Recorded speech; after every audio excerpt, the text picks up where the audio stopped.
Assalamualaikum warahmatullahi wabarakatuh.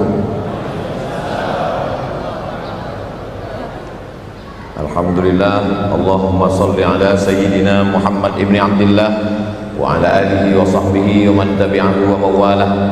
Allahumma allimna ma yanfa'una wa anfa'na bima 'allamtana innaka antal alimul hakim.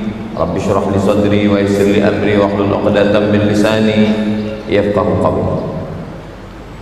Encik-encik, puan-puan, tuan-tuan, muslimin muslimat, semua kita yang berhadir ini insya-Allah dimuliakan Allah Subhanahu wa taala. Amin ya rabbal alamin. Hari ini kita sudah sampai pada tarikh 3 hari bulan Muharram dari hijrahnya Nabi Muhammad sallallahu alaihi wasallam. Yang akan kita bahaskan dalam pertemuan ini adalah beberapa sahabat Nabi yang boleh kita ambil pelajaran dari kehidupan dia yang ada hubung kait dengan hijrah Nabi Muhammad sallallahu alaihi wasallam. Yang pertama, ada seorang lelaki namanya Suhaib.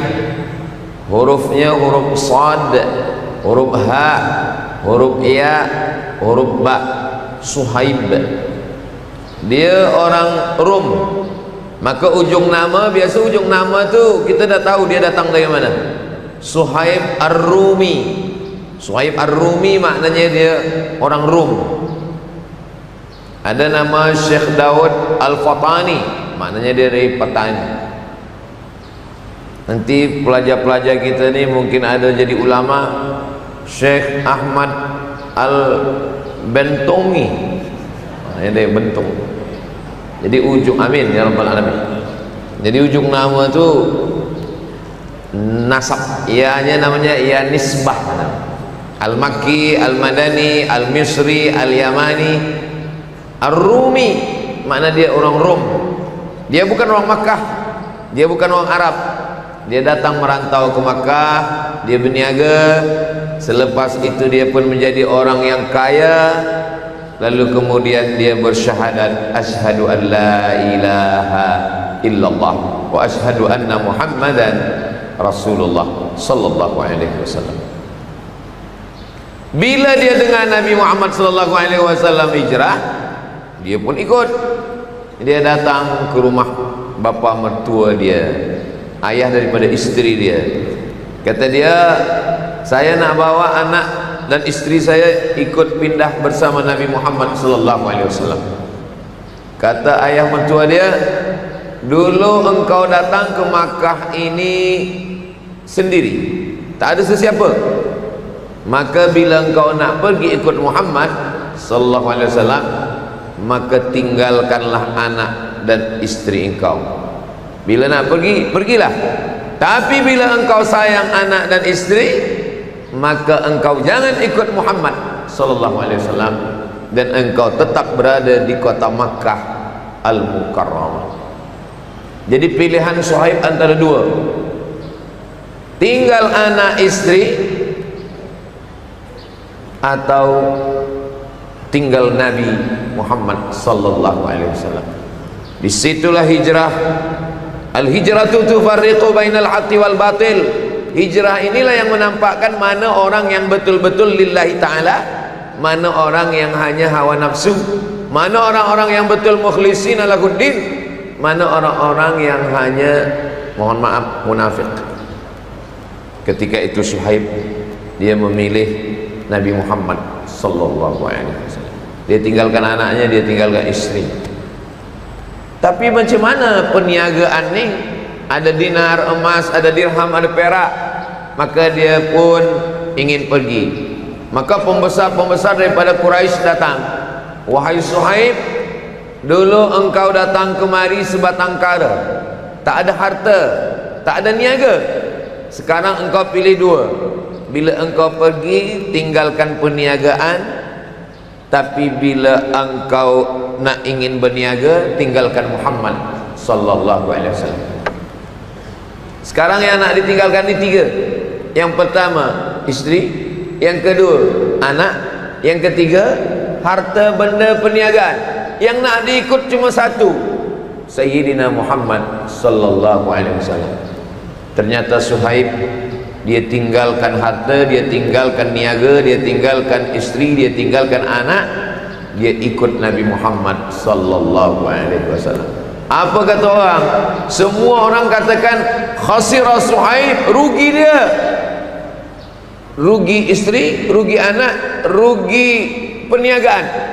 Bila berita tu sampai ke Nabi Muhammad sallallahu alaihi wasallam, apa kata Nabi? 3 kali Nabi katakan, Rabiha Suhaib, Rabiha Suhaib, Rabiha Suhaib. Beruntung Suhaib, beruntung Suhaib, beruntung Suhaib. Jadi memang itulah kenapa tahun kita ini disebut dengan tahun hijrah, kerana dengan hijrah inilah banyak pelajaran yang boleh kita ambil. Memang hijrah sekarang tak ada lagi. Kita memanglah orang Bentong, memanglah tinggal di sini. Kita tidak pindah. Bukan bermakna bila lepas tazkirah nanti tuan balik ke rumah nak tinggalkan anak bini niaga, bukan itu maksudnya. Kita tidak hijrah lagi. La hijrata ba'dal fathi. Tak ada hijrah lagi selepas Nabi membebaskan kota Makkah Al-Mukarramah. Tapi berapa banyak orang yang ingin bertaubat, istri belum mahu ikut, anak lagi nak meninggalkan riba, nak meninggalkan rasuah, nak meninggalkan zina, nak meninggalkan, banyak yang nak ditinggalkan. Pilihannya 2. Kalau tinggal ini tak ikut Nabi, kalau ikut Nabi tinggal ini. Maka disitulah nampak keimanan sedang dipertarungkan. Jadi kalau ada orang yang mengatakan zaman sekarang ni zaman susah Ustaz Abdul Samad, zaman sekarang ni zaman payah, kenapalah kita hidup tahun 1447 ni? Kenapa kita tak hidup zaman Nabi dulu? Kenapa kita tak hidup zaman Abu Bakar Siddiq? Kalau kita hidup zaman dulu tentu ikut Nabi. Belum tentu. Kalau ada orang datang ke saya mengatakan, saya ni jahat sebab hidup zaman sekarang Ustaz, kalau saya ikut zaman Nabi dulu mungkin saya ikut Nabi. Belum tentu. Kalau engkau ikut hidup zaman Nabi, mungkin ikut Abu Lahab, Abu Jahal. Allah memang takdirkan kita hidup sekarang. Allah jadikan kita hidup sekarang ini menurut ilmu Allah. Memang iman kita ini sesuainya hidup sekarang. Jadi kita syukuri saja, bersyukur dengan lisan alhamdulillahirabbil alamin, bersyukur dengan hati, kita rasa syukur la in syakartum la azidannakum, bersyukur dengan badan, kita banyak sembahyang sunat, bersyukur dengan fikiran, kita sedar bahawa semua yang dilakukan Allah ni ada hikmahnya untuk kita, bersyukur dengan harta benda, maka kita gunakan untuk menolong agama Allah. Masjid ni memang cantik, dari mula tadi di luar sampailah daripada dalam. Masjid ni Masya Allah tabarakallah. Meskipun begitu, masjid ni tetap ada kekurangan. Mana kurangnya? Tak ada nampak pun kurangnya. Ada tertulis di sini, kutipan dana untuk pembangunan masjid, antaranya menukar bumbung dewan makan dan kanopi kepada bumbung yang lebih kokoh dan kekal. Itu masih, walaupun tak nampak, tapi di atas meja ni nampak. Itu amal dengan harta. Mudah-mudahan yang ada kelebihan harta, dia hijrah. Ini pun berat juga. Nanti bila nak ambil duit 100 ringgit, 1000 ringgit, 2000 ringgit, 1 juta ringgit, bila nak keluar 3, bini belum tentu setuju, istri setuju, anak belum tentu bersetuju. Kata anak, saya ada perlu sekolah, saya nak pergi college, saya nak pergi university. Kata istri, saya nak shopping, saya nak belanja. Kenapa pula ini duit dipakai untuk dewan makan dan kanopi masjid? Harta niaga. Kata harta niaga, kalau duit ni diambil 1000 ringgit, nanti bisnes kita ni boleh berkurang. Jadi bukan sangka 3 ni hanya datang pada Suhaib, pada kita sekarang pun dia datang juga. Jadi siapa yang lepas daripada yang 3 ni, lepas daripada takut isteri, lepas daripada takut anak, lepas daripada takut rugi bisnes, barulah dia boleh ikut hijrah Suhaib Ar-Rumi. Tapi kalau masih lagi takut kepada isteri, takut kepada anak, takut kepada bisnes, jatuh menyebabkan menolong agama Allah, kita kalah dengan Suhaib Ar-Rumi. Bukan makna takut dengan istri ini, maknanya takut berbuat baik, takut bersedekah. Saya pernah juga ditanya orang, Ustaz Somad, macam mana kalau ada lelaki takut dengan istri? Kata saya, kalau ada lelaki takut dengan istri, dia mati, nanti dia di akhirat tidak kena azab kubur. Kenapa macam itu? Sebab bila dia nak diazab, kata malaikat satu lagi, jangan diazab, dia ni dah azab betul di dunia, cuma dia tak kena azab lagi. Makhluk macam ini tak ada di Bentong. Ini yang saya cakapkan ini di planet Mars. Ini yang di Bentong ni semuanya baik-baik semua, insyaAllah. Kalaupun ada, udah hijrah udah. Ini bagi Allah kebaikan dunia akhirat, insyaAllah. Yang pertama, Suhaib Ar-Rumi. Selepas itu siapa lagi? Selepas itu yang kedua adalah Abdullah bin Abi Quhafah. Nama dia Abdul Ka'bah. Siapa nama awak? Abdul Ka'bah. Mana boleh? Tak boleh menghambakan diri pada Ka'bah. Ka'bah bukan Tuhan. Tak boleh Abdul Ka'bah. Abdul Safa, Abdul Marwa, tak boleh.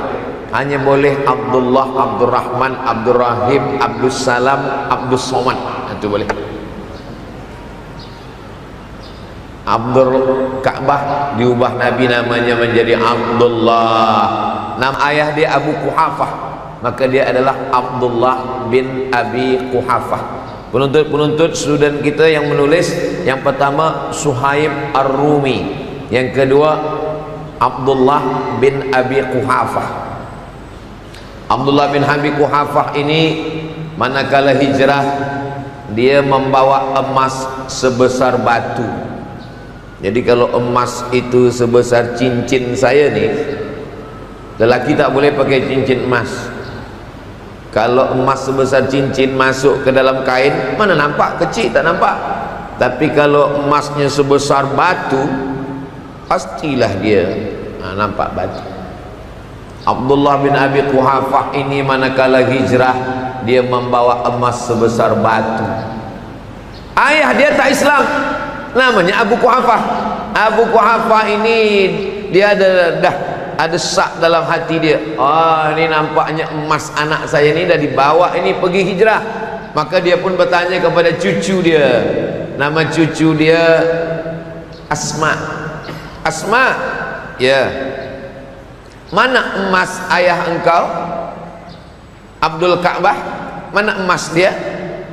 Emas dia ada, Datuk. Ada emas dia. Mana emasnya? Saya nak tengok.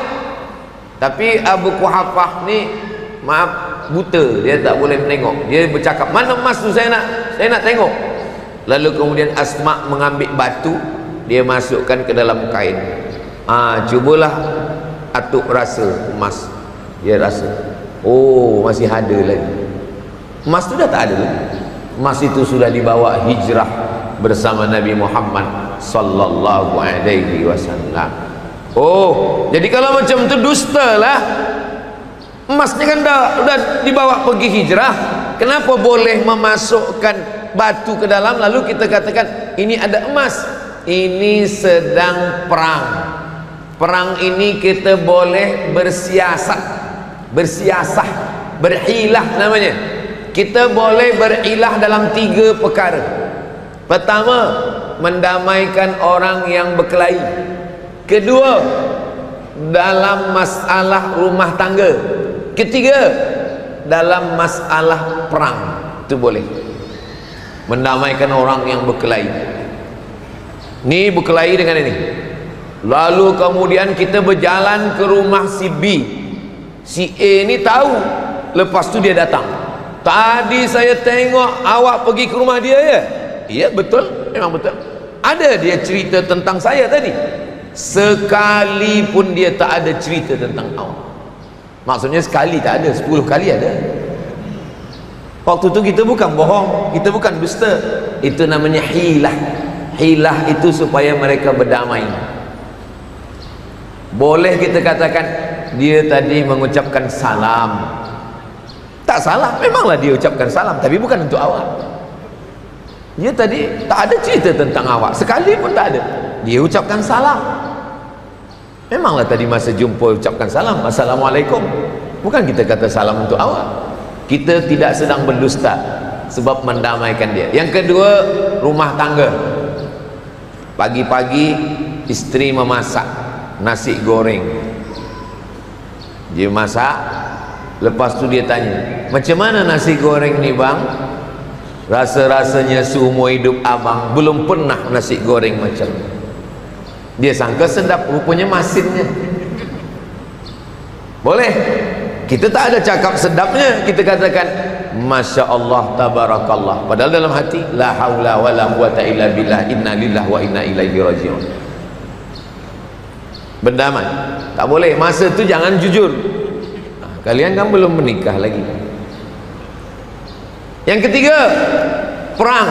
Na'udzubillah, na'udzubillahnya datang berperang. Tiba saja datang orang kafir musuh ke rumah student kita, pelajar kita, dia dah jadi tentera mujahid fisabilillah. Datang musuh nak membunuh. Ada Ustaz Somad di sini? Maka kamu menjawab, Ustaz Somad tidak ada di sini. Ustaz Somad ada dalam. Di sini yang dia tak ada. Ini namanya berhilah. Maka ketika itu Asma memasukkan batu ke dalam. Lalu kemudian atuk dia Abu Quhafah merasa, oh masih ada lagi, padahal emas itu sudah dibawa hijrah Nabi Muhammad sallallahu alaihi wasallam. Ini lelaki ini namanya Abdul Ka'bah. Nama dia diubah Nabi menjadi Abdullah. Nama ayahnya Abu Quhafah. Emas dia bagi ke Nabi. Apa lagi dia bagi ke Nabi? Anak gadis dia. Anak gadis dia namanya Aisyah. Oh, Abu Bakar lah. Belum lagi. Lepas dia bagi anak gadis dia, itulah baru jadi nama dia Abu Bakar. Abu ayah, Bakar gadis, ayah gadis. Sebab anak dia itulah satu-satunya isteri Nabi yang masih gadis. Dia bagikan kepada Nabi SAW. Selepas itu barulah dia dipanggil, ya Aba Bakar, wahai engkau Abu Bakar Siddiq. Siddiq di ujung nama dia itu pun ada kisahnya.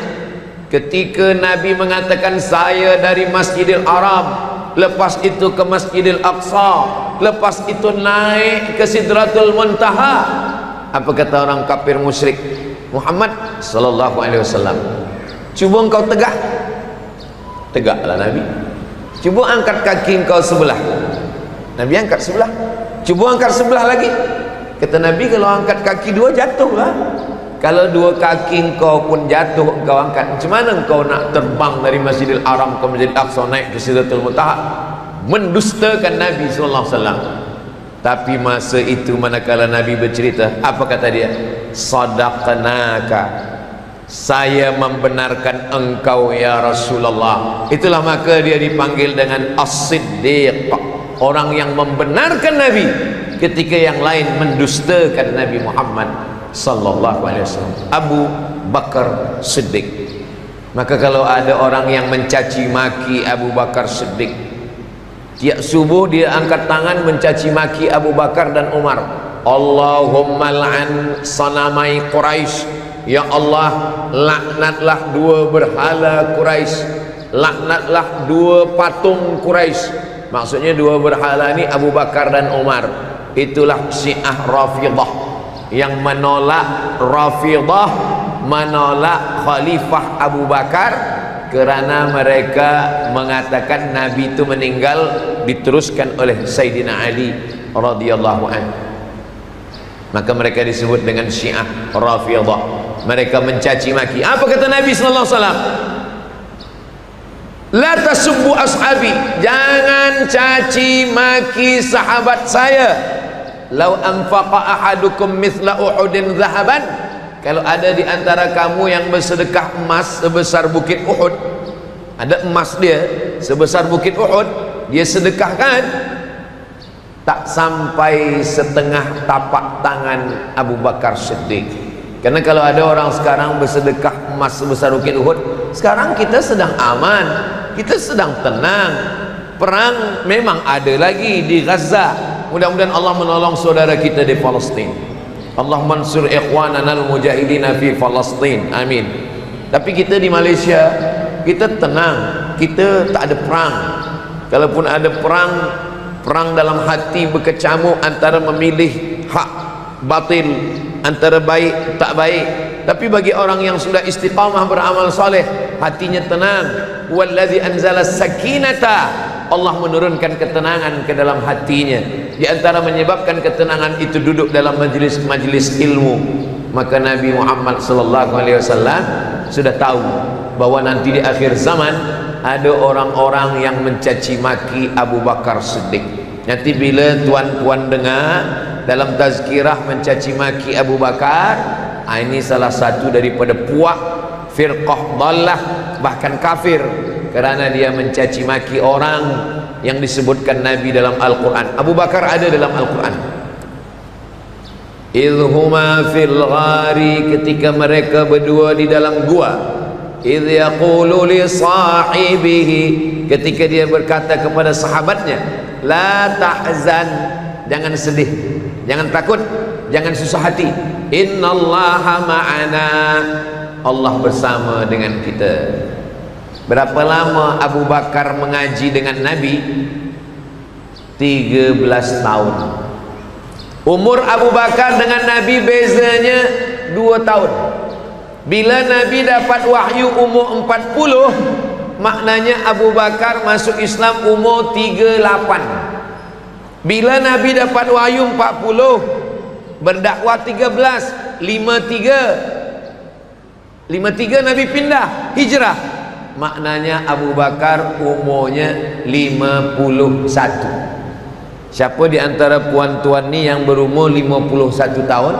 Itulah Abu Bakar Siddiq yang hijrah. Orang kalau dah umur 51 tahun, dia tak nak pindah. Jangankan nak pindah kampung, pindah tempat duduk pun tak mau. Orang kalau dah umur 51 tahun, tengoklah bila hari Jumat, yang lain saf masih kosong, kepada semua jamaah kita masih ada saf untuk kosong. Orang kalau dah umur 51 tahun, kata dia, kamu sajalah pindah, saya duduk sini. Orang dia berada pada comfortable zone, zona nyaman, aman, tak nak pindah. Abu Bakar Siddiq pindah, meninggalkan ayah yang sudah tua, buta. Oh, kalau begitu derhaka lah dia. Dia tidak derhaka, dia tak lawan ayah dia. Abu Bakar Siddiq tak ada lawan ayah dia. Emas dia habis, anak dia bagi, ayah dia tinggal, niaga dia tinggal. Mengawani Nabi pula 3 malam di atas Jabal Zur. Malam Jumat, malam Sabtu, malam Ahad, 3 malam. Malam Isnin baru bertolak Abu Bakar Siddiq radhiyallahu an. Itu yang kedua. Yang pertama tadi Suhaib Ar-Rumi, yang kedua Abdul Ka'bah berubah menjadi Abdullah, berubah menjadi Abu Bakar Siddiq. Sampai berapa Ustaz sampaikan ini? Sampai berapa? Ya, sampai letih lah. Yang ketiga adalah seorang yang umur dia beza dengan Nabi 30 tahun. Waktu Nabi umur 30 tahun, dia lahir dia. Bila Nabi umur 40 dapat wahyu, Iqra bismi rabbikal ladzi khalaqal insana min 'alaqin, Iqra wa rabbukal akramul ladzi 'allama bil qalam 'allamal insana ma lam ya'lam. Nabi umur 40, beza dia 30. Berarti ketika Iqra turun, dia berumur 10. Itu maka Abu Bakar Siddiq radhiyallahu an, Umar bin Khattab radhiyallahu an, Utsman bin Affan radhiyallahu an, Ali bin Abi Thalib karramallahu wajhah. Karramallahu wajhah. Allah muliakan muka dia. Oh, jadi kalau muka dia mulia, badan dia tak mulia? Badan dia mulia juga. Bukan makna muka dia saja yang mulia, muka dia mulia kerana muka dia tidak pernah bersujud kepada berhala Lata, Uzza, Manat, Hubal, Jibti, Taghut, Naham. Ayah dia dengan ayah Nabi adik-beradik. Nama ayah dia Abu Talib, nama ayah Nabi Abdullah. Muhammad bin Abdullah bin Abdul Muttalib, Ali bin Abi Talib bin Abdul Muttalib. Atuk dia satu. Ayah adik-beradik, saudara sewali, sepupu kata orang, sewali kata saya. Kalau sepupu tu mak kita adik-beradik, mak saya dengan mak dia adik-beradik sepupu. Tapi kalau ayah adik-beradik sewali. Kenapa sewali? Sebab kalau meninggal semua wali, ayah mati, atuk mati, abang mati, adik mati, maka saudara ni boleh mewalikan nikah. Itu maka disebut dengan saudara sewali. Itu saudara engkau? Ya. Saudara macam mana? Tak tahu. Kata orang saudara pula. Mesti tahu nasab kita macam mana. Itulah dia yang ketiga, Sayyidina Ali. Sayyidina Ali ni macam mana pula dalam hijrah? Kalau orang tengok sejarah, Sayyidina Ali inilah paling ringan. Suhaib tinggal anak, tinggal isteri, tinggal niaga, banyak. Abu Bakar emas macam batu, ayah tua buta tinggal. Tapi Ali bin Abi Talib, jika Nabi waktu hijrah umur 53, beza antara Nabi dengan Ali 30 tahun, maka maknanya Ali masa itu umur 23 tahun. Sayyidina Ali umur 23 tahun. Isteri dia belum nikah. Anak tak ada. Niaga dia bukan orang kaya. Jadi apalah yang dia bagikan untuk Nabi? Nabi suruh dia tidur tempat tidur Nabi. Ali, ni tempat tidur saya. Saya tadi mula bagi tazkirah pukul 3, sekarang dah pukul 3.30. Suara saya jelas tak jelas? Jelas, alhamdulillah. Tapi saya di sini tak jelas dengar, macam mengaum-ngaum. Bahasa saya tuan-puan boleh faham? Alhamdulillah. Bila ada orang bagi tazkirah, kita boleh faham, itu maknanya dia sampaikan dari hati. Yang dari hati sampai ke hati. Kalau dari mulut sampai ke mulut juga, namanya multi level marketing. Kalau ada orang bagi nasihat sampai ke hati kita, itu maknanya yang menyampaikan itu dan yang menerima sama-sama perut dia tak terlampau penuh. Kalau perut terlampau penuh, bila kita dengar tazkirah, lepas tu kita tanya kawan, macam mana engkau dengar? Entah, aku tak faham. Macam mana? Entah. Kenapa engkau tak keluar? Susah parking kereta. Berarti yang menyampaikan itu terlampau kenyang, dan yang mendengar pun terlampau kenyang. Itu makan tak boleh banyak. Ustaz tak banyak makan, saya sikit-sikit makan. Menyampaikan tazkirah lillahi ta'ala. Saya datang nak pergi ke Bentong, bismillahi tawakkaltu ala Allah, la haula wa la quwwata illa billah.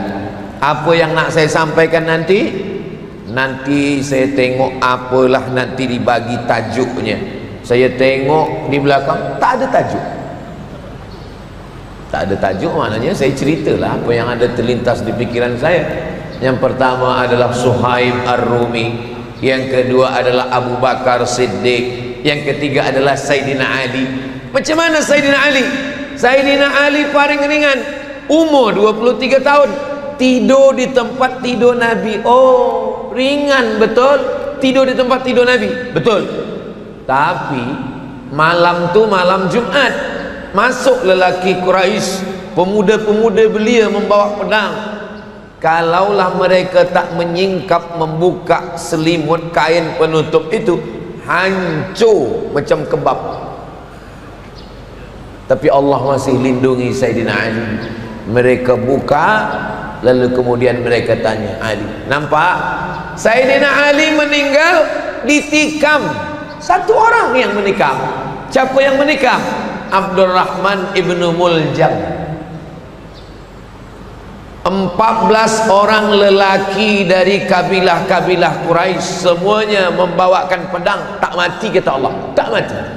Tapi kalau satu orang membawa pisau kecil, mati. Sayyidina Ali pernah malam hijrah ingin dibunuh 14 lelaki yang dikirim, lelaki yang paling tegap badannya, yang paling tajam pedangnya, yang paling kuat cincangnya, tak mati kata Allah, tak mati. Tapi Abdurrahman bin Muljam, lelaki yang biasa saja, dia tikam Sayyidina Ali, meninggal. Apa sebenarnya hikmah di balik ini?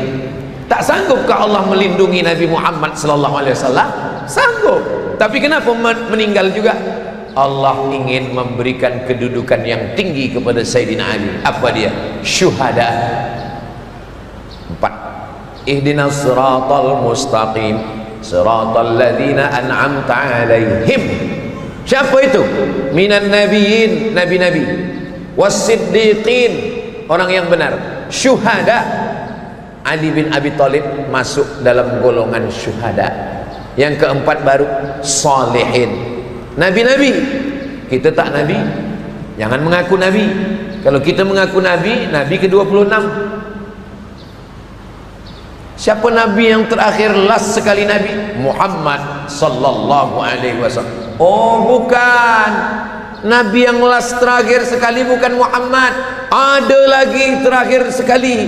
Siapa dia? Ni ada namanya, ya'ti mim ba'dismuhu Ahmad. Inilah saya ni, Ahmad. Nanti bila ada orang mengaku nabi, kenapa dia mengaku nabi? Rupanya nama dia. Oh kalau begitu nanti Nasrullah pun mengaku nabi juga. Saya nabi yang ke-27 kata dia. Siapa? Ni ada dalam Quran, iza jaa nasrullah. Nasrullah ke-27. Ada yang ke-28. Siapa dia? Ni juzuk 30, last sekali. Siapa dia? Qul huwallahu ahad, Allahu somad. Ini yang ke-28. Ni semua yang mengaku nabi ni halal darahnya. Siapa saja yang mengaku nabi, halal darahnya, pancung kepalanya. Macam mana pula orang mengaku nabi boleh dibunuh? La yahillu damu mri'in muslim illa bi ihda thalath. Darah manusia tak boleh ditumpahkan.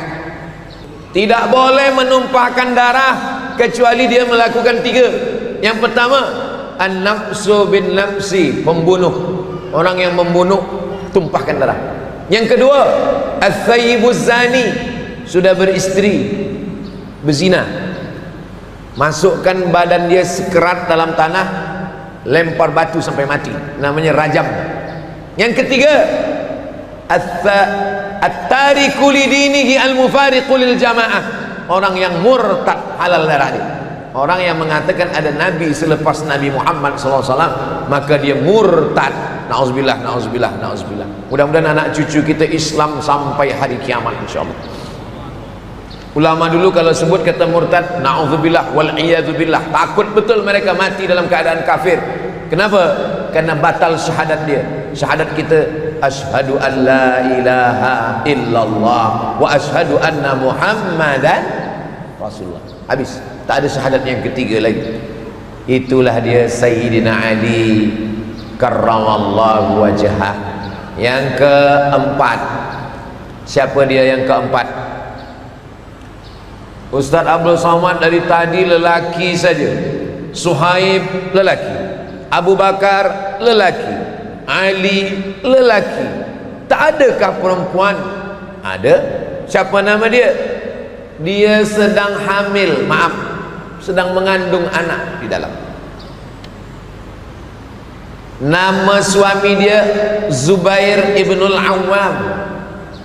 Lalu kemudian dia membawa makanan ke atas Jabal Thur, tempat Nabi menerima wahyu. Jabal Nur, tempat Nabi bersembunyi di atas 3 malam, Jabal Thur. Nabi Isa alaihissalam minta doa, Allahumma anzil alaina ma'idatan minas sama. Ya Allah, turunkanlah makanan dari langit. Turun makanan. Kenapa Nabi Muhammad SAW tak turun makanan? Allah maha kuasa nak menurunkan makanan. Innama amruhu idza arada syai'an ayyakula lahu kun fayakun. Kenapa Allah tak turunkan makanan? Allah ingin ajarkan kepada kita tentang hijrah. Nanti kalau diturunkan makanan, apa kata orang?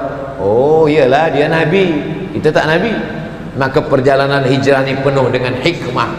Maka seorang perempuan yang naik ke atas, saya manakala umrah menengok Jabal Sur dari bawah, ya Allah, jauhnya naik ke atas, curam, tajam, batu. Malam-malam dia datang ke atas membawakan makanan untuk Sayyidina wa Maulana Muhammad sallallahu alaihi wasallam. Oh, kalau 3 hari 3 malam, 3 kalilah dia naik ke Ustaz ke atas. Bukan macam tu. Makanan mereka dulu 4. Makanan Nabi zaman dulu tu 4. Yang pertama gandum, yang kedua kurma, yang ketiga zabib, kismis, yang keempat akid, susu kambing yang dijemur, dikeringkan. Jadi makanan mereka 3, 4 ni tak basi. Bukan macam kita. Kalau kita dihantar pagi, petang basi. Tempoyak, sambal belacan, nak menggulai kelapa lagi. Jadi jangan bayangkan makanannya macam makanan kita. Nabi malam itu dengan Sayyidina Abu Bakar Siddiq di atas, datang Asma membawakan gandum, membawakan kurma, membawakan daging, membawakan mentega, membawakan susu kambing, dimakan oleh Nabi Muhammad sallallahu alaihi wasallam. Jadi kalau ada orang mengatakan Islam ini tidak membagi peran kepada wanita, perempuan selalu tidak dibagi kesempatan untuk beribadah, dia belum tahu sejarah hijrah Nabi Muhammad sallallahu alaihi wasallam. Siapa yang mengatakan perempuan letaknya rendah, dipijak-pijak di bawah tapak kaki, dia belum datang ke Masjid Sultan Ahmad Shah Bentong. Cubalah datang kemari. Perempuan lebih tinggi daripada ustaz. Tu di atas perempuan. Begitulah Allah Subhanahu wa taala. Semua yang mulia-mulia itu semuanya dilahirkan penghafaz Quran, alim ulama, ahli fiqh, raja-raja, orang kaya, semuanya dilahirkan perempuan. Jadi siapa yang melemahkan perempuan, menganiaya perempuan, menjatuhkan perempuan, dia sedang menghinakan ibunya sendiri. Kita doakan anak-anak kita, pelajar-pelajar, penuntut-penuntut kita ni yang memuliakan perempuan, insyaallah. Memuliakan perempuan tu maknanya kalau kita ada adik perempuan, dimuliakan dia. Kalau ada anak gadis perempuan, nikahi dia. Jangan sampai nanti bila ditanya, kenapa awak ni tak nikah-nikah? Saya nak memuliakan perempuan.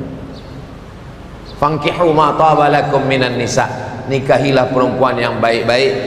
Masna wa thulatha wa ruba', fa in khiftum alla ta'dilu, kalau kamu takut khawatir tidak boleh berlaku adil, fawahidah, maka satu saja, memuliakan perempuan.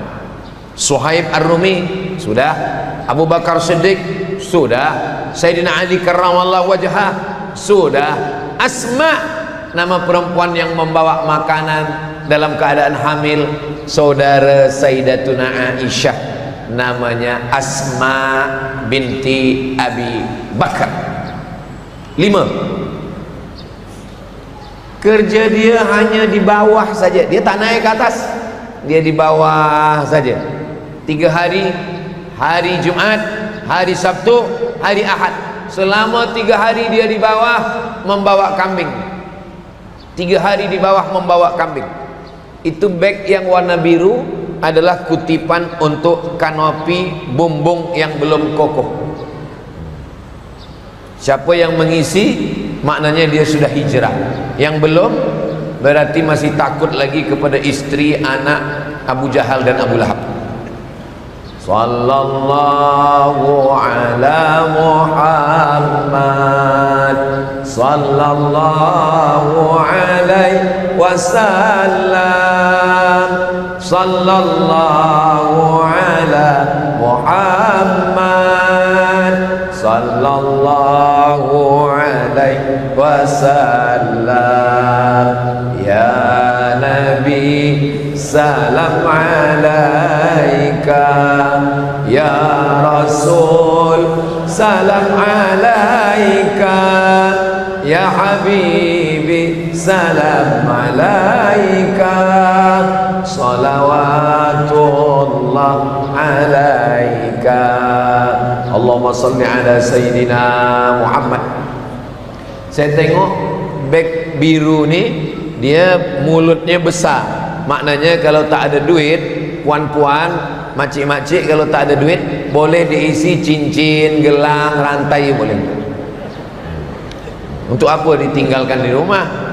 Banyak-banyak nanti tinggal diambil suami. Elok dibagikan ke masjid menjadi amal jariah sampai hari kiamat insya-Allah. Amin ya rabbal alamin. Suhaib Ar-Rumi sudah, Abu Bakar Siddiq sudah, Sayyidina Ali sudah, Asma binti Abi Bakar sudah. Yang kelima adalah dia 3 hari hanya membawa kambing saja, tapi tugas dia sebagai spy.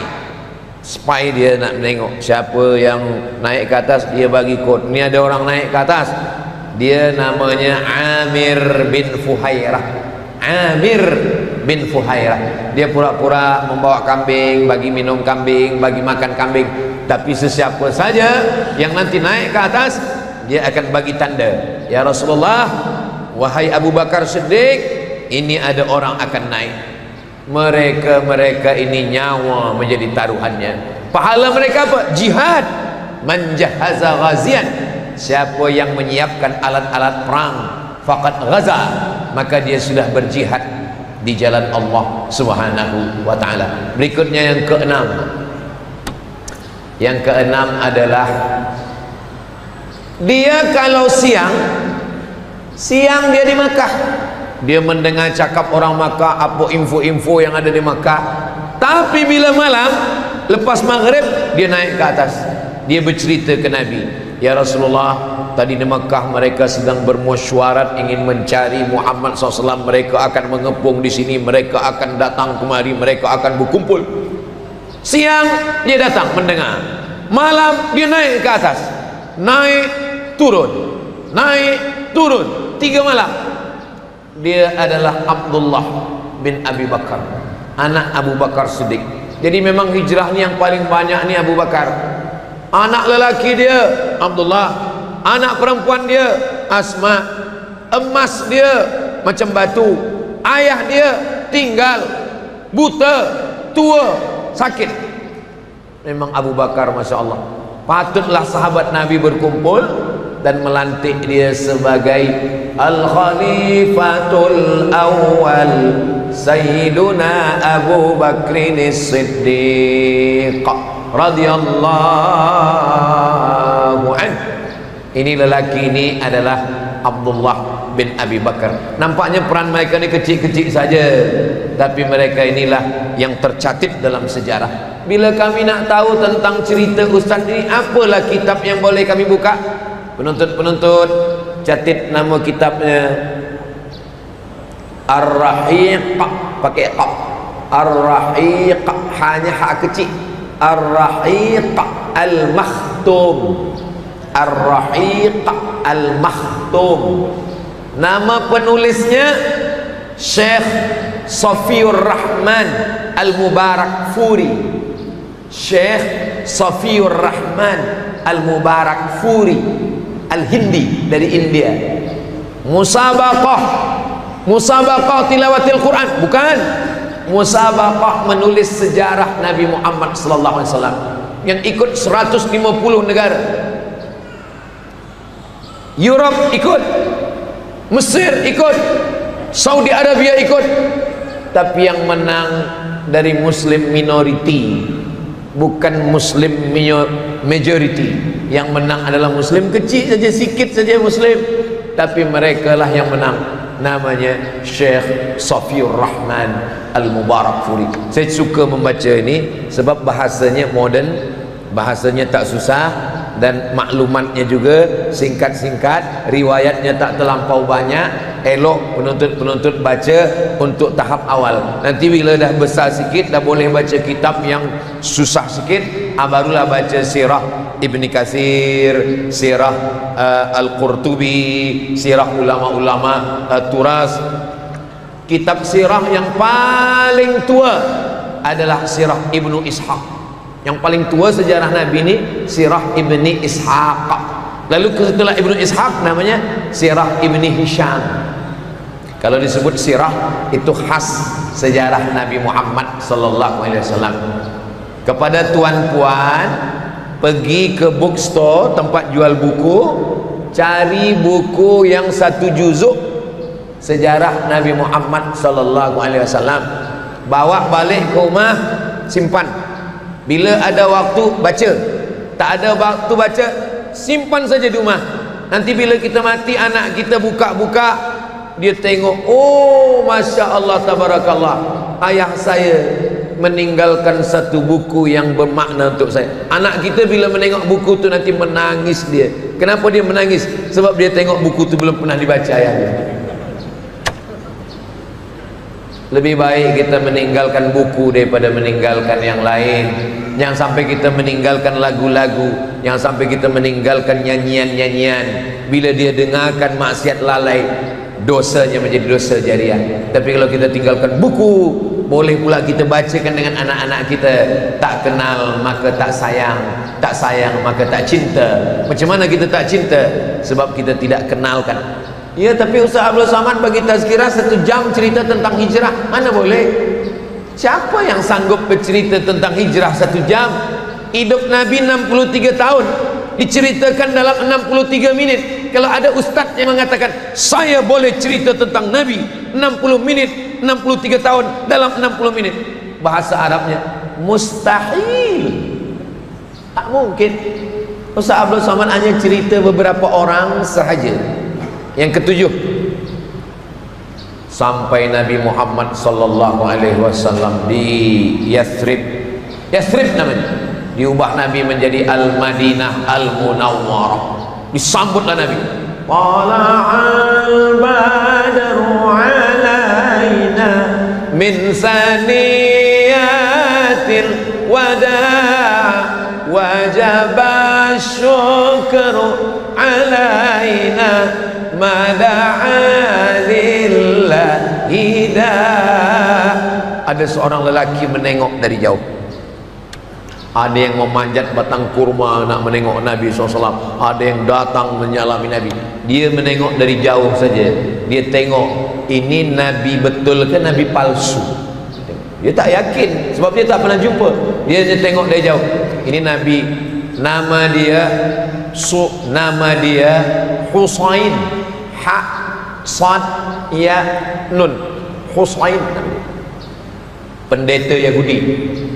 Husain artinya itu kan antara masjid dengan rumah ada dinding tu Husain namanya. Supaya pencuri tak masuk, maka dibinalah pagar batu, itu Husain. Husain pagar batu pendek. Kalau pagar batu besar namanya Hisn. Kalau pagar batu pendek Husain.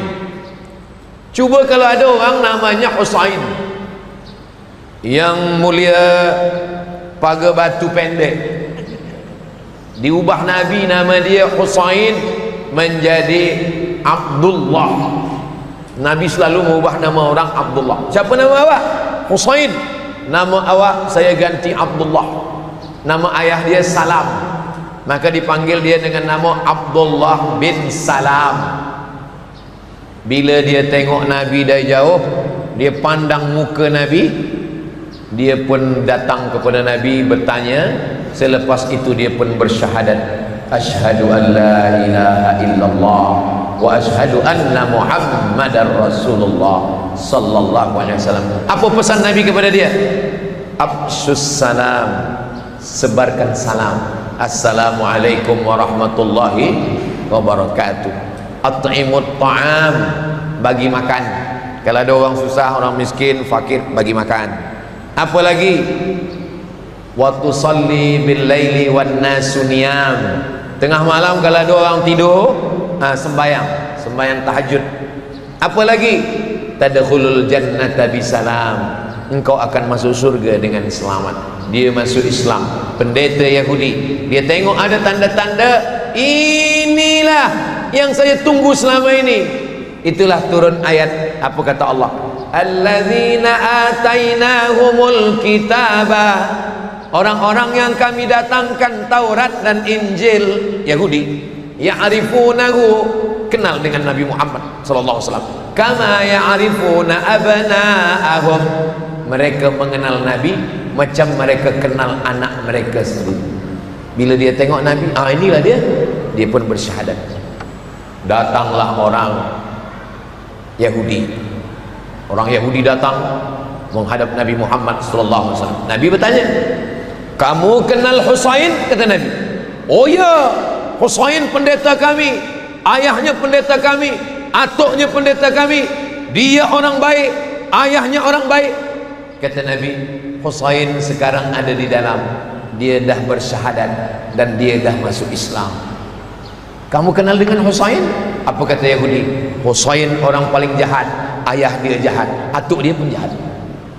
Orang Yahudi cepat berbalik, kalau ikut dia orang paling baik, ayah dia baik, atuk dia baik. Tapi kalau dia tak suka, orang paling jahat, ayah dia jahat, atuk dia jahat. Jadi kalau ada kawan kita, jiran kita, dia sedang baik dengan kita, baik betul, tapi bila dia marah dengan kita, engkau jahat, ayah engkau jahat, atuk engkau jahat. Itu Yahudi. Tapi itu tak ada di Bentong, itu adanya di luar angkasa. Yang di Bentong ni semuanya baik-baik semua, insyaAllah. Amin ya rabbal alamin. Datanglah orang Islam menjumpai Abdullah bin Salam, Husain tadi. Wahai Abdullah bin Salam, ya, ini ada ayat, alladzina atainahumul kitaba ya'rifunahu kama ya'rifuna abna'ahum. Orang yang kami datangkan Taurat dan Injil mengenal Muhammad seperti mereka mengenal anak mereka sendiri. Engkau kan pendeta Yahudi, betul? Engkau kenal dengan Muhammad? Saya kenal. Saya lebih kenal Muhammad sallallahu alaihi wasallam daripada anak saya sendiri, dan saya lebih yakin dia nabi daripada anak saya sendiri. Macam mana macam tu? Saya yakin dia nabi sebab yang saya baca dalam kitab saya tu macam itu betul yang ada pada diri dia. Tapi anak saya tak tahu. Mungkin masa saya pergi dia buat maksiat dengan orang lain. Begitulah keyakinan kalau orang benar. Kalau memang betul begitu, kenapa mereka tak masuk Islam? Mereka takut hilang kuasa, hilang duit, hilang jawatan, hilang dunia. Maka mereka disebut yastaruna bi ayatillah. Mereka menjual ayat-ayat Allah samanan qalila, dengan dunia yang murah, yang tak ada apa-apanya. Itulah dia Abdullah bin Salam. Berikutnya yang ke-8. Yang ke-8 adalah seorang yang datang ke Makkah, ke Madinah. Di Makkah dia orang kaya, jutawan. Bila dia sampai ke Madinah, dia sendiri. Namanya Abdurrahman bin Auf. Abdurrahman bin Auf sendiri. Nabi manggil Abdurrahman, Abdurrahman sini kejar. Ya. Disaudarakan Nabi dia dengan sahabat yang ada di Madinah, namanya Sa'ad bin Rabi'. Namanya Sa'ad bin Rabi'. Sa'ad sini, Abdurrahman sini.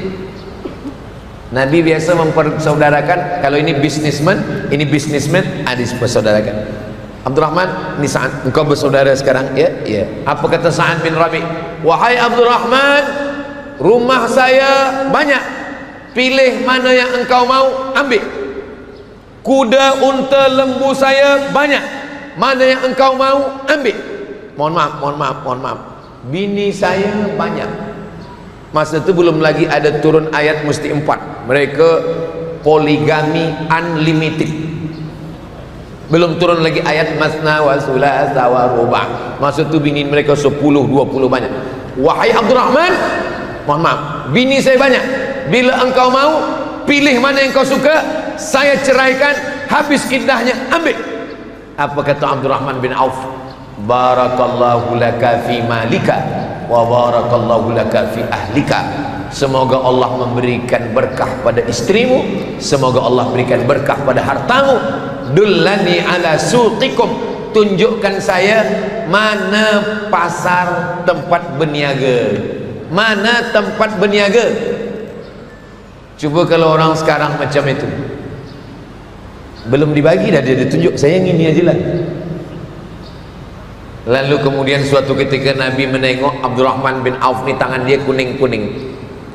Bila ada tangan kuning, itu bekas minyak za'faran. Minyak za'faran ini, itulah dia za'faran itu yang kuning. Bila kena ke tangan agak kuning sikit, Nabi tanya, tangan engkau kena za'faran? Biasanya bila tangan kena za'faran ni dia nikah. Kata Nabi, engkau sudah nikah Abdurrahman? Ya, saya dah berniaga, ada duit sikit, saya nikah. Kata Nabi, kenapa engkau nikah diam-diam?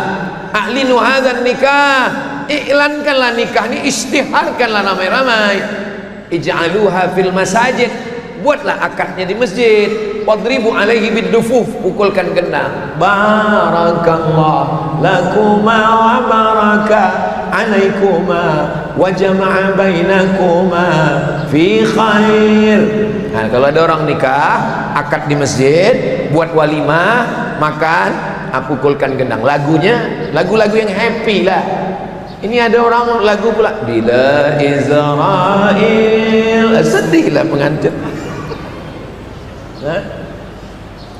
Kata Nabi SAW, a'linu azan nikah, jangan nikah diam-diam. Aulim, buatlah kenduri, buatlah walimah, walau bisyatin, satu kambing pun engkau potong cukuplah, kata Nabi. Bisyatin, satu kambing saja. Di Arab, kalau satu kambing itu maknanya 10 orang. Makna cakap Nabi itu, buatlah walimah walaupun jemputannya 10 orang pun jadilah. Di Arab kambing itu 10 orang. Kalau di kampung saya, satu kambing itu sekampung. Arab potongnya besar, tapi kalau di tempat saya kecil-kecil sampai hilang. Kita pun tak tahu entah kambing tak lembu. Begitulah mereka dulu hijrah. Las yang ke-9, Nabi tak tahu nak duduk di mana. Semua ajak Nabi. Kami jemput Nabi, kami jemput Nabi, kami jemput Nabi, kami bawa Nabi. Kata Nabi, di mana unta saya ni nanti turun, disitulah saya. Macam mana nak menyalahkan unta? Di mana unta turun, situlah dia. Lalu kemudian Nabi duduk di rumah Abu Ayyub Al-Ansari. Abu Ayyub Al-Ansari serumah dengan Nabi, sementara Nabi punya rumah. Nabi membeli tanah itu dibeli Nabi, diwakafkan Nabi.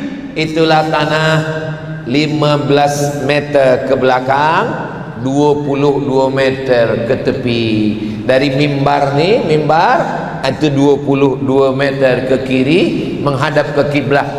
Bahagian depan rumah Nabi, belakangnya rumah Sayyidina Ali dengan Sayyidatuna Fatimah. Kecil saja kamar Nabi, bilik Nabi, bilik Sayyidatuna Fatimah dengan Sayyidina Ali. Itulah yang dikatakan Nabi, ma baina baiti, antara rumah saya wa mimbari dengan mimbar saya, raudhatun min riyadil jannah, itu adalah satu daripada taman-taman surga. Panjang umur, sehat badan, kita boleh masuk ke taman-taman surga ini nanti insyaallah, amin. Abu Ayyub Al-Ansari. Abu Ayyub Al-Ansari ni umurnya panjang. Bila dia umur 80 tahun, dia datang, dia dengar ada pasukan Nabi yang pergi ke Konstantinopel. Dia pernah mendengar hadis Nabi. Kata Nabi, la taftahunnal Konstantiniyah, kamu akan merebut Konstantinopel. Wala ni'mal amiru amiruha, panglima perangnya panglima perang yang terbaik. Wala ni'mal jaishu dzalikal jais, dan pasukan tenteranya pasukan tentera terbaik. Masa itu umur dia 80 tahun, dia datang, saya nak menjadi pasukan terbaik yang merebut Konstantinopel. Umur 80 tahun dia ikut berperang, dan dia meninggal sebagai syahid. Kubur dia di Istanbul. Abu Ayyub Al-Ansari. Ayyub Al-Ansari. Panjang umur, sehat badan. Kita pergi umrah, singgah di Istanbul, ada pokok kayu besar, ada kubur. Ketika Muhammad Al-Fatih ingin merebut Konstantinopel, maka dia dibawa oleh gurunya namanya Agha Syamsuddin berziarah ke kubur Abu Ayyub Al-Ansari. Sampai hari ini orang banyak berziarah. Dulu Salahuddin, dulu Muhammad Al-Fatih ingin menaklukkan Konstantinopel, berziarah dulu. Sebab ini orang umur 80 tahun ingin menaklukkan Konstantinopel. Ini umur 19 tahun saya ingin menaklukkan Konstantinopel. Sekarang banyak juga budak-budak belia yang pergi umrah, dia berziarah juga.